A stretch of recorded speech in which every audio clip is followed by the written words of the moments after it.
Magandang araw sa inyo mga katokers, mga katokis, mga katoshis. Welcome na po sa ating panibagong vlog dito sa Talking Toshi TV. Mabilisan lang po. Reaction po natin dito sa trade ng Terra Firma Jeep at saka ng Barangay Ginebra.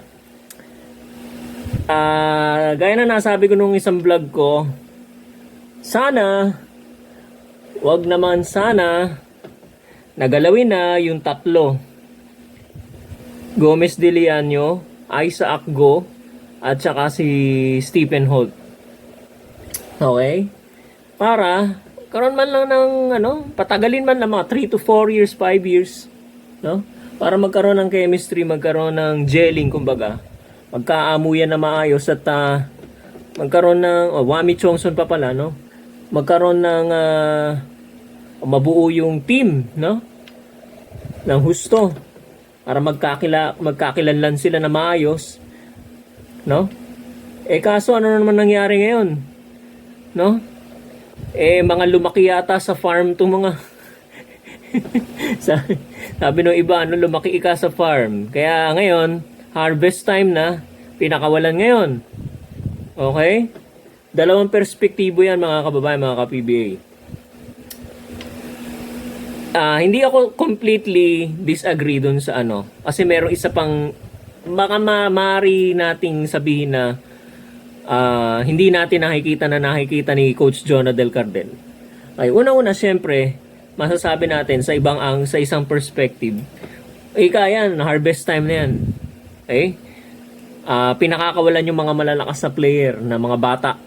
Okay? Sa ganung perspektibo, oo, tama. Okay? At marami ang expected na pakakawalan niyang si Stephen Holt at saka itong si Isaac Go ng Terra Firma, no, sa ibang team. Okay? Ngayon, sa ibang perspektibo, kung titingnan niyo kung sino yung nakuha nila kapalit, no? Meron ka ngayong Christian Standhardinger, meron ka ngayon Stanley Pringle. Okay, napakawalan mo yung bata, maliksi, very agile at medyo nasa kalakasan pa ng karir, no? At malayo pa ang mararating, Marami pa ang pwedeng marating sa karir sa basketball, Napakawalan mo nga yung gano'n, Kaya lang ang pumalit naman sa iyo sa kabilang perspective naman na siguro hindi natin nakikita yung yung experience, veteran experience na maidadala, mai-inject ni Christian Standhardinger at saka ni Stanley Pringle. Not only veteran experience but also championship experience.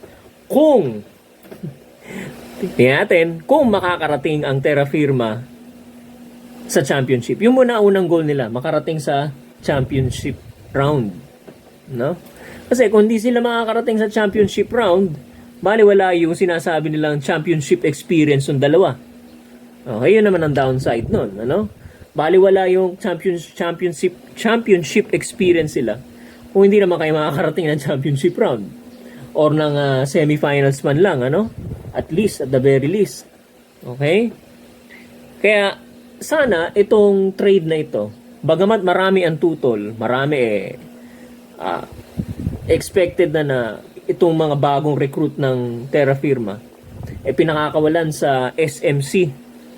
Pwede sa San Miguel, pwede sa Ginebra, at may balibalita itong si Christian Standhardinger babalik din naman sa SMC.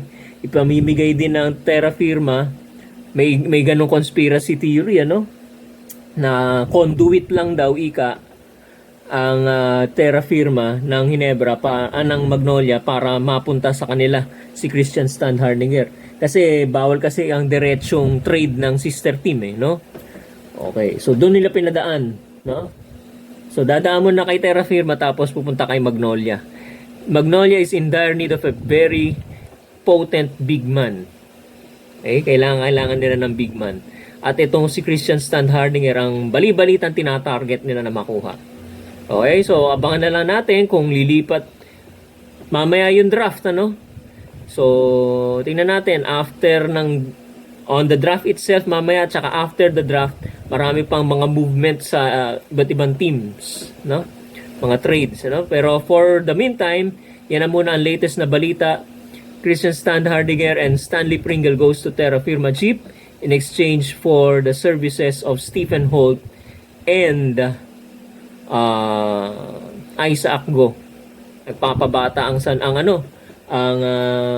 Ginebra at saka yung third pick in the first round ng Terra Firma sa Ginebra rin pala. Parang nag-exchange sila. Yung number 10 pick in the first round naman nasa Terra Firma na. Okay? So yan na muna ang ating reaction. Again, dalawang perspektibo po yan. Bahala na po kayo mamili kung saan. Yan po ang aking nakikita dyan. Okay? Maaari hindi maganda sa paningin ng iba dahil harvest time. Sa kabilang panig naman, maaaring makinabang din naman ang Terra Firma sa serbisyo ni Christian Standhardinger at ni Stanley Pringle. At isa pang pick, number 10 pick in the first round. Maraming salamat po sa pagtutok po ninyo dito sa Talking Toshi TV. Mag-like and subscribe po kayo dito sa ating YouTube channel. Huwag niyo po kalimutang suportahan patuloy ang ating mga programa. Maraming salamat po.